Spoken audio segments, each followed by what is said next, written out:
Hey guys, welcome back. Just couldn't stay away, could you? Today we're going to be talking about the aerobic base building period and the difference between that and like a race block, a training block. But first, I wanted to talk to you today about our sponsor, Insight Tracker. Just kidding. Introduction first. My name is Andrew. I started running in the middle of my life, hence midlife runner.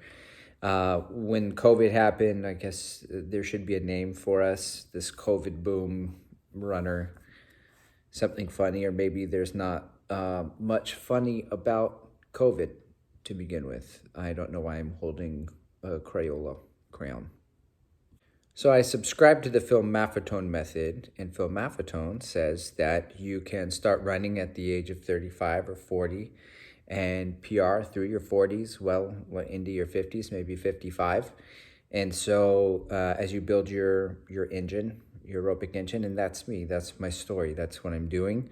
So I'm documenting all of that. And so if you started running later in life, you can follow along or not. Or you just like bad jokes, that's cool too. Today, though, we're going to talk about that aerobic engine. Now, as Rich Roll would say, let's define our terms. And I think it's necessary because aerobic base building is just like a catchphrase or something that people say in that I've heard in the running community. So sometimes it's like it means different things to different people. Sometimes it's a set mileage in people's minds. So this is how much you have to run if you're building your mileage. Some people say it's only slow mileage. Some people think you got to have the speed work in there also. Sometimes it's for 2 weeks before a marathon block. Sometimes it's inside the marathon block. You're like, well, I'm just building my aerobic base at the beginning of this block. And for me, it is a whole season. So I look at it from the periodization sense. It's going to be 15 weeks for me right now. And then I'm going to hop into a 16-week marathon training block for the Chicago Marathon. And the difference between those two blocks vary on the runs, on the strength training, and on the nutrition. So those are the three areas that I'm going to cover. All right, so for the running front, I do not do 80-20.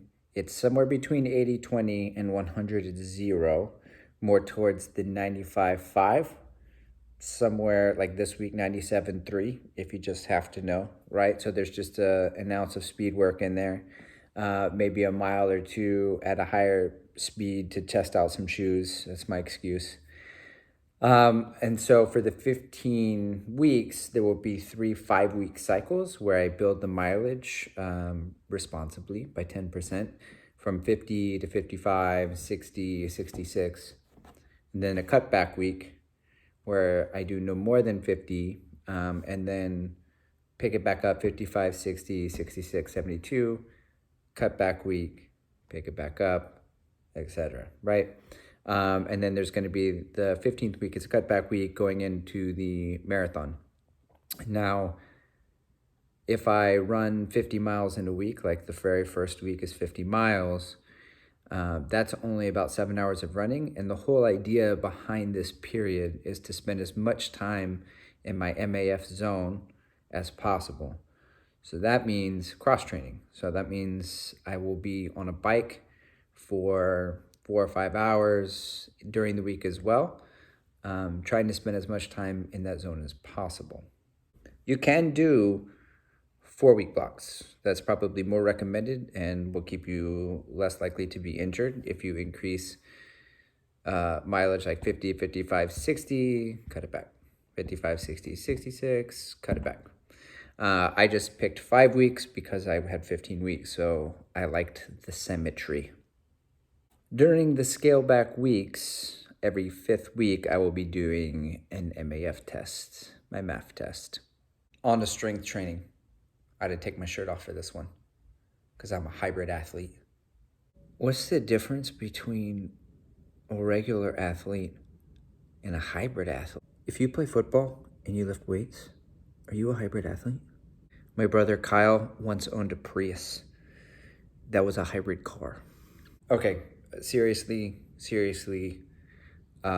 strength training inside of an aerobic base building period is different than strength training inside of a marathon block. All right, so strength training inside of an aerobic base building period is where you're going to get all your changes, where you're going to beef up if that's what you want to do, gain some muscle, lose some weight, get in a race shape, do all the things. This is the block to do it in. In the marathon training block, or it doesn't have to be a marathon, whatever race block that you're in for training, the weights and everything look different. Because for me, what I'm doing is lifting for strength. In order to lift for strength, it's a low amount of reps, very heavy. I'm just looking to maintain the muscle, maybe once a week, twice a week, right? So I'm putting my body under stress with all the speed workouts, and I don't want to get injured. So I'm lifting for strength. I'm not lifting 1 rep maxes, nor am I looking to build muscle and be sore when I'm going out on all these runs. In fact, my muscle, if anything, is going to atrophy over the course of those 3 or 4 months. I'm going to lose a little muscle over the course of time in that block. But I'm going to be building muscle inside, because I'm a hybrid athlete, inside of this aerobic base building block. All right, lastly, we're going to talk about nutrition. So nutrition looks a little bit different depending on what you're doing, right? So if you're trying to gain some mass, so you want to build a little bit of muscle, and don't worry about bulking and getting too bulky as a runner. You're not going to get too bulky. That's like saying, I don't want to drive my car fast because I don't want to accidentally join NASCAR. You're not going to turn into a bodybuilder. You're not. But if you wanted to gain more mass and call yourself a hybrid athlete, you could just lift and eat more protein and end up in a slight caloric surplus.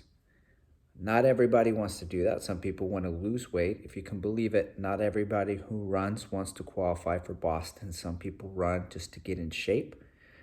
In this period, you're probably looking for a slight caloric deficit. That will look different depending on you. You may find that you're insulin resistant and you have a hard time losing any weight at all, in which case, maybe you Google enough times and Google enough things and the experts say you gotta fast. Then you fast and then you go into keto. And your body's learning how to burn fat again, and then you slide into low carbs. I don't know, it looks different for everybody. What I do is high protein, low carb. When I'm in the aerobic base building period, I'm going to switch whenever I go into marathon training. The marathon training block is going to have plenty of speed work. I'm going to fuel a lot of that speed work with carbs. Love carbs. I'm not anti-carb. I believe in carb loading. Love the carb load. In fact, I think that's where I messed up on my very first marathon, and I'm looking for a little redemption on that front. So my research says I'm going to be doing about 550 grams of carbs a day for 3 days going into the Chicago Marathon, and I'm very excited to eat all those bagels. But not right now. Right now I feel fine. Wake up, drink some coffee, go for a run. Fasted, sure. Feels great. So those are some of the differences from running to strength training to nutrition. I will document. This would be like part 1, and then I'm going to have like part 2, which is the first 5 weeks. Part 3, which is the second 5 weeks. Spoiler alert, I'm on week number 9. So I'm going to make these videos and pretend like they just happened, even though they happened a long time ago, and document the process and show you where I'm at, where I was, what my easy pace was in the beginning, and at the end of the aerobic base building period, going into the training block, where my easy pace is at that point, and kind of what I'm building my race-specific speed on. It'll make more sense later, or it won't. But those are the 2 things that are probably going to happen.